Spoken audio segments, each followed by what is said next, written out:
light is just so annoying. Hey book club. I know I haven't done an overbooked in a while, and a lot of that was because I was reading cheesy romance novels and I didn't really think that you guys wanted to hear about all of them, and some of them were like really bad, but really fun. Basically the reading equivalent of the Hallmark movies I was watching all Christmas. But today, because I sent a draft of my next novel off to one of my first editors, I thought I would make this video for the writers who are watching. If you didn't know, I was self-published. I am. This is my first novel, Magic Required. This is my second one, Dominion Required. And my third novel that I'm working on right now doesn't have a title, but it's actually not the third one in the Lachlan series. I'm making this video because I want to take you guys with me through my writing journey from now, finishing my first full draft, to when I publish this next book. First things first, when you want to publish a book, you have to write it. And that's sometimes the hardest part, or at least when you're in it, it feels like it's the hardest part. Writing is not a talent. I think it's a skill. In my first novel, Magic Required, Lachlan, the main character, talks about somebody he knew in university named Dyson. In my second novel, Dominion Required, we meet Dyson in person. Dyson is the main character of the novel that I'm working on now. This book was actually the first novel that I wrote. It's the first novel that I seriously considered publishing, not the first novel that I wrote. The first novel that I wrote in high school,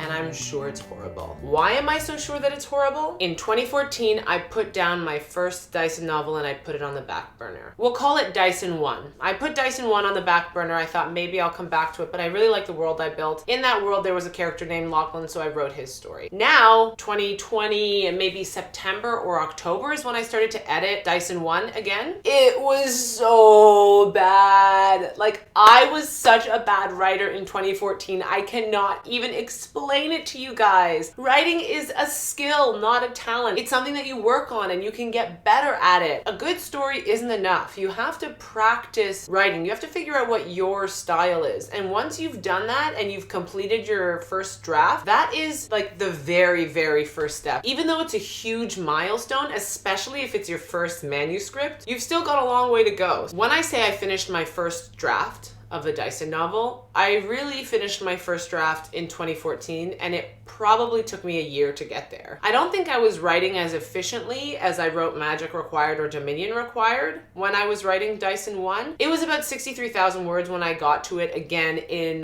September or October, whenever I started. It's now close to 80,000 words, and I actually still don't think it's done. Though this is, to me, my finished first draft, it's probably like the 20th iteration of this manuscript. So be really, really patient with yourself when you're writing. And don't get overexcited and think you need to start promoting your book right now. Starting to build an author platform? Yes. Starting to build a following? Yes. Start a YouTube channel? Yes. Do something like that. If I had the channel I had now, when I first published Magic Required, I would be in a totally different spot. I mean, I don't think I would have gotten here because it's the gamers. The gamers got me here. And I love you guys for it. I really do. As I was writing Dyson 1, I was editing, and I'd get to a spot where I was like, oh, I need this major event to happen and I haven't set it up yet. So I'd go back to the beginning and set up that event, and then it would happen, and I'd keep going and be like, oh, something else needs to happen here and I don't want to forget to add all these things, so I'm gonna go back. So I went back and I went through it all again, and I kept doing this until I got to about 40,000 words. And I was like, okay, this I'm pretty happy with, but I know there's something missing. So I actually went on Fiverr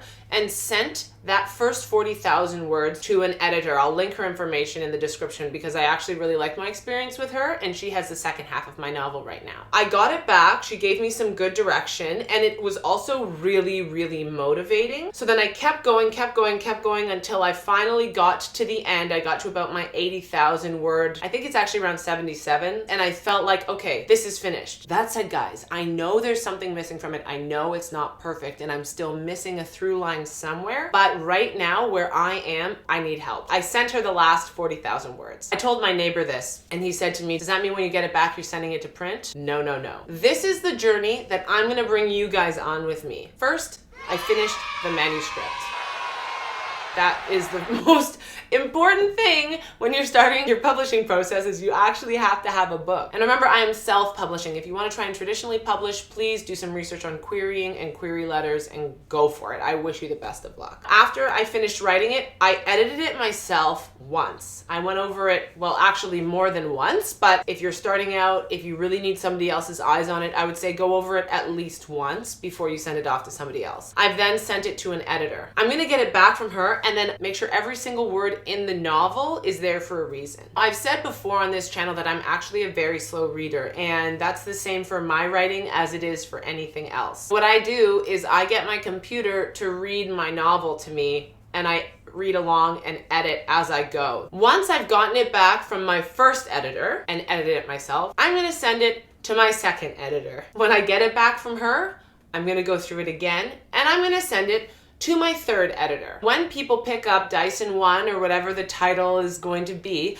I want them to be able to enjoy this book without having read Magic Required or Dominion Required. That's why it's important for me to get feedback from an editor who has never read my stuff, which is my first editor, and one who has, which is my second editor. My third editor, this is so confusing. Maybe it's excessive, but I think that having a different person for your content, like what your structure of your story, your character development, those things, and someone who's going to go line by line and make sure every comma is in place and there are no spelling mistakes. If those two people are different, I think that's great. If you can find somebody who does both, that's great too. I sent it off on Sunday. I'm going to get it back. Then I edit it. I send it to Molly, then I edit it. I send it to Julie, then I edit it. I'll probably send it back to Julie after that. I'll edit it again, and I'm gonna hope that it's basically done. But there will be new things. The version that I first sent to Molly is not gonna be the version that I get back from Julie the second time. So I'm gonna send it back to Molly for a final edit, and during that time, that's when I'm gonna start looking for cover artists and auditioning narrators for my audiobook. As I go through this process, I'll give you guys like dollar amounts, how much I'm spending on all of these things, so you guys can have an idea of how much you want to spend. But if this is a route you're going, I suggest starting to save for it now. Once I have my cover art, I'll be able to upload the book to Ingram Spark. That's where I self-publish because it's a distributor to not just Amazon. My book is in Chapters, my book is in Barnes & Nobles, and it's on iTunes. That's all through Ingram Spark. I'm totally hands off with that. I know a lot of people like Amazon KDP, and if that's what you do, awesome. Tell me about it because I don't know much about KDP and maybe I should be using that too. Once I have my cover, I'll upload my cover files. I will print one book, maybe two if I want to see it myself, but one book, and I'll send it to a friend of mine who will be my final proofreader. On that final proof, she's looking to see that everything's lined up properly, that the cover looks good, that there's no like double pages or missed pages or anything like that. Proofing the actual physical book. I'm hoping that at the same time as that's happening, I'm proofing the audiobook. So I will be listening to the audiobook and reading along to make sure they're saying every word correctly, that there are no mistakes. And also, this is where I'm gonna catch any final typos or inconsistencies. Then I'll put in any final edits, I will upload it, I will set a release date, and that's when I'm gonna start to market. It's a lot. And if you guys really want to do it, you can. And I'm going to take you with me step by step as I go through this journey on my Dyson project. As I tell you more about it, maybe you're going to want to be a beta reader for me, and that would be great. Oh my gosh, I didn't even mention beta readers. I'd probably put beta readers in around where I'm sending the book to Julie. Honestly, I have found with beta readers, I get more out of them as content and like where I need to maybe punch up parts of the stories or look at things as opposed to huge changes. I've never had a beta reader that has given me feedback where I think something huge needs to be changed, because I've usually gotten that from my first editor. But that said, if you guys want to be a beta reader for me, please let me know. Okay, so let's work backwards. If I work super hard, maybe I'll be able to release in the last week of November. Goals. I want between 3 and 6 months to promote my book, which means that goals, it will be ready by May. Is that likely? 4 months to finish it?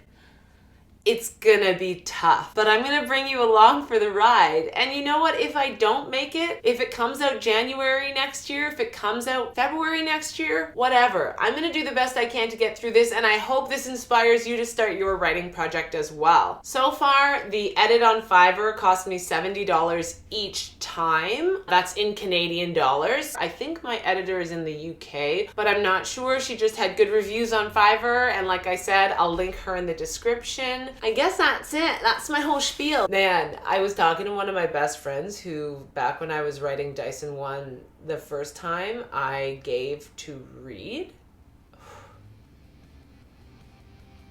Man, I owe them so many apologies. It was so poorly written. Like, whew, you guys know I'm obsessed with Harry Potter if you've watched any of my other overbooked things. And like, I was editing through, and I was like, oh wow, I just lifted that phrase right from Harry Potter and put it right into my book. Like, my writing style has changed so much since then. So that's the journey I'm gonna be going on. I hope you come with me. If there's any other questions that you have about this first stage that I didn't talk about, drop it in the comment section below. Also, let me know where you are in your writing. I have had a couple questions about getting over writer's block, so if you guys want a video on how I do that, let me know in the comment section. Stay safe out there, guys. Take care of each other, wear a mask, be friends instead, and until next time, may the force be with you. Live long and prosper, and don't let the muggles get you down. Magic Required, a Lachlan O'Leil novel, written by H.S. Paisley, narrated by Patrick Zeller and Addison Barnes. To my Aunt Ruth, for the generosity that changed my life. My grandmother, for her endless love and support. And to my father, for helping me make the nightmares funny. Chapter 1. They decided water would be the way I died, but I swam anyway. It was my way of biting my thumb at them, at the old gods who made me like this. To be honest, I hated the water. It scared me. I doubtless hated the fear more than the water itself, because I needed it to. It kept me centered. I didn't used to swim. I didn't used to need to risk my life to clear my head. There was a time when singing did that for me. It still did, sometimes, but not like it used to.